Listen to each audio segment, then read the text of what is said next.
Chips ഉണ്ടാക്കാൻ ഞാൻ ഞാലിപ്പൂവങ്കായൊക്കെ കുറച്ച് കട്ട് ചെയ്ത് വെച്ചു. ഇനി ഇതിൻ്റെ തൊലി ഇതുപോലെ ഇങ്ങനെ അങ്ങ് ചീകി എടുത്താൽ മതി.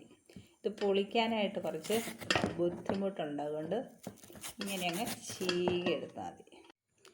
ചിപ്സ് ഉണ്ടാക്കാനുള്ള കായെല്ലാം തൊലി കളഞ്ഞ്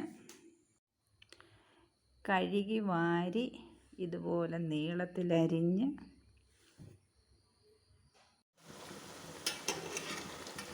വെളിച്ചെണ്ണയിൽ വറുത്തെടുക്കാം.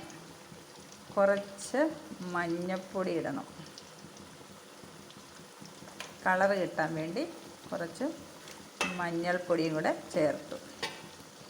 ഇനി തുടരെ ഇളക്കി വറുത്തെടുക്കാം. ചിപ്സ് ഏകദേശം മൂക്കാറായി. ഇനി ആവശ്യത്തിനുള്ള ഉപ്പും കൂടി ഒഴിച്ചു കൊടുക്കാം.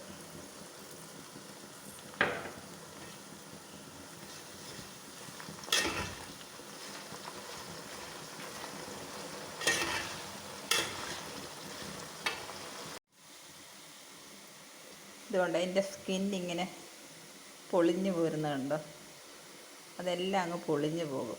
രണ്ട് തൊലിയും പൊളിച്ച് കളഞ്ഞു കഴിഞ്ഞാൽ ഇങ്ങനെ വരികയില്ല. അപ്പോൾ എളുപ്പത്തിന് വേണ്ടി ഞാൻ ആ കരിന്തൊലി മാത്രമേ കളഞ്ഞുള്ളൂ. അപ്പോൾ അത് മൂത്ത് കഴിയുമ്പോൾ എല്ലാം ഇങ്ങനെ പോരും.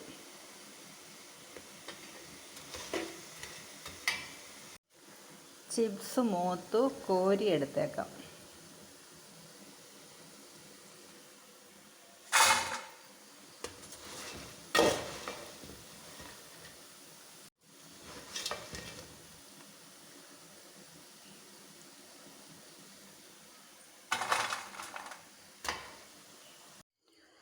വെറൈറ്റി ചിപ്സ് ഇവിടെ റെഡിയായി. നല്ല ക്രിപ്സിയാണ്, നല്ല ടേസ്റ്റുമാണ്. കണ്ടോ, നല്ല മുരുമുരാന്നിരിക്കും.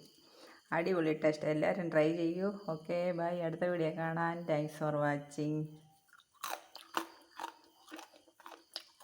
നല്ല ടേസ്റ്റ് ഉണ്ട്.